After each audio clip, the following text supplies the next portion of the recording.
Okay, this is another side of Cenea Square, and we're particularly here because, believe it or not, that building, the red building, which is the old cloister of the San Francisco monastery, connected or connects in some way to this building that we have right across from where we are, and it's now we know it as El Gran Hotel.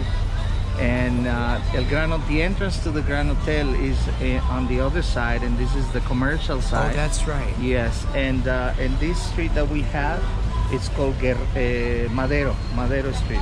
So, but this goes down there. This was all the ground of the grounds of the old monastery.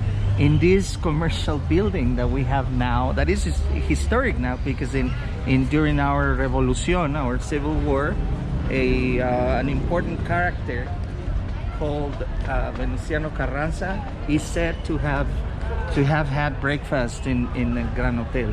But before that, these were 3 chapels that belonged to the same monastery of San Francisco. 3 chapels were here, but they were gradually destroyed in the different conflicts that between the conservatives and the liberals. And this street was not here. It was open to connect this part of the city with the west part of the city that we have down there going on. I once read it described as part of the Convent Gardens. Well, the Convent Gardens were on the other side, where we find now the Constitucion Square. Oh yeah, it's just a block beyond to correct. The so left this was part of the 3 chapels that I mentioned, and where the pilgrimages arrive. All the pilgrims would arrive here, and they would find a place when they came for any given celebration, religious celebration at San Francisco Museum. So this area, belonged to the monastery. And here we have the buildings that are more Frenchy, French style. That we have this one on the corner connected to the other one that are separated now, but they were once connected. The square and that main building that you see there, Edificio Cenea is a last name. Yeah. And Benito Santos Cenea was a former governor, and it's now considered an important character that gave the city a lot of these spaces, and people remember Benito Santos Cenea for these actions that he did for the city of Querétaro.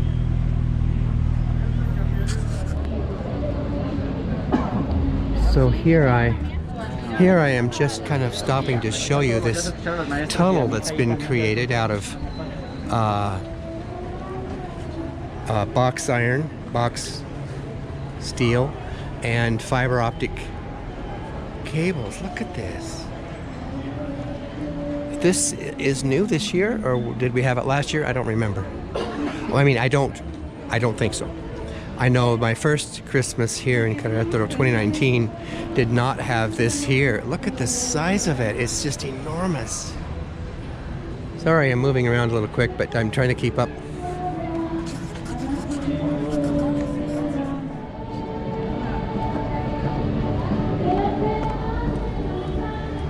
This is the Casa de la Marquesa. Correct. What It's do you... one of the most beautiful buildings that we have in Querétaro. Very representative, very important historically speaking. It goes back to the days when Spain was still in control of our land, and this has been here for more than 200 years, and it's now the only hotel or thematic hotel that we have in Querétaro. They have respected the inside and the outside. You can see the beauty of the big door and Elling wood that it's a testimony, or it witnessed the change of Querétaro, because it is said that Querétaro in the outside had a woods, right, a big forest. But we don't anymore because of the use of wood from the forest that surrounded Querétaro. And in those days, churches were made out of wood from floor to ceilings and big doors. So we ran out of wood at that time. But you can see the influence in the on the walls that are painted. You can see the type of arches that we have in the inside that belong to the more Moorish style, which was again an influence in the south of Spain and brought to Mexico in the 18th century too. All this is a testimony of Baroque style. You can see there is no straight lines, well, except for making this side of the doors, but it's more these are called flowers, the canto flowers in Spanish, flor de acanto, that is usually seen in during this time in Baroque. We have brass and not the presence of iron yet. Of course, iron is more to the 18th century, early late 19th century.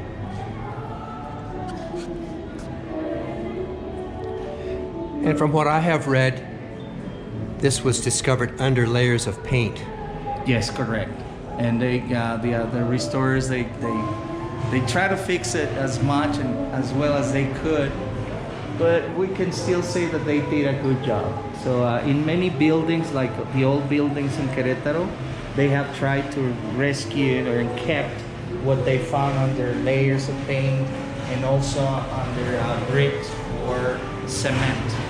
And because it's mandatory in Mexico. There is an institution of archaeology and history, and we need every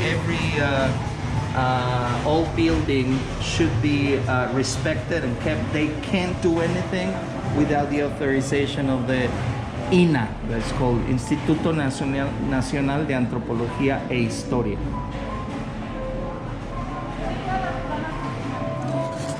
I wish that I could show you. There is a place, on some of the church doors you see these unique hinges.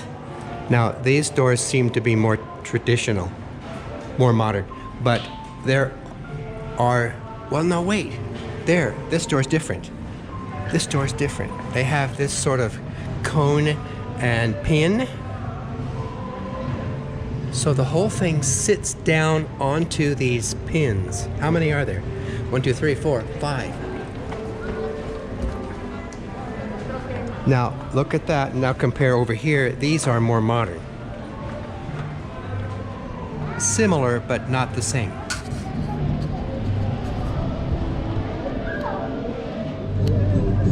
Okay, here coming from San Francisco church that this truck is blocking the way. We're here at what we call Plaza de Santa Clara. Why? Because of that building, the yellow building that we have in front of us. It used to be a convent. It's a female convent. In Espanol, we can say convento for both female and male religious people. But this one was specifically for women. That's why we say convent. And well, this now, one monastery, the other one. That's what I heard you say earlier, and I had never used that word. So monastery and convent aren't always the same. Correct. Yeah, and there is also a structural difference because in a monastery where the male convent, the entrance to the church is straight ahead or right across from the main altar.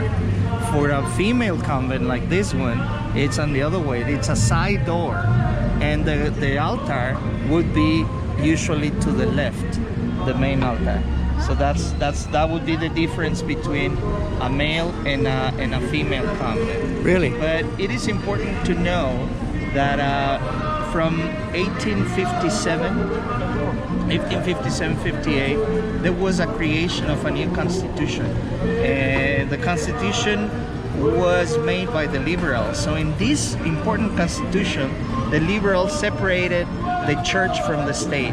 So we can say with this that the church was no longer powerful or important in there had been political conflict decisions. Correct. So this affected Mexico in so many ways, politically and economically speaking, of course. But what is part of our topic right now is that after those years, the state separated, like took over the possession of the church in many ways and separated. They just respected the churches for the congregation of people, but the rest of the land was segmented, divided to be sold or be used as government offices, or to create what we have right here, that is a plaza. Is also a public place for people to be in. And well, we have something interesting here, because we have the Baroque style in the church, on the main building, and this fountain. This is the second location where we find this fountain. It's called Fuente de Neptuno, because we have Neptune, the Roman god, in this fountain right here. That goes back to the 18th century. These are testimonials, or they witness the past of time, because there were men working around this fountain, getting the water for the people from the main houses. So with the rope would retrieve the bucket back to fill up the jars or the pitchers, and this is how this got worn out. By a rope. So, by a rope, exactly. I always assumed it was just his arm. No. It was a rope, because his arm wouldn't do it. Correct. But there is an interesting and funny, if you may, story about this, because it's like the presence of one god, one pagan God, I'm sorry. Yeah. And the main god in town. So being neoclassic style, made by a Mexican artist back in the 18th century,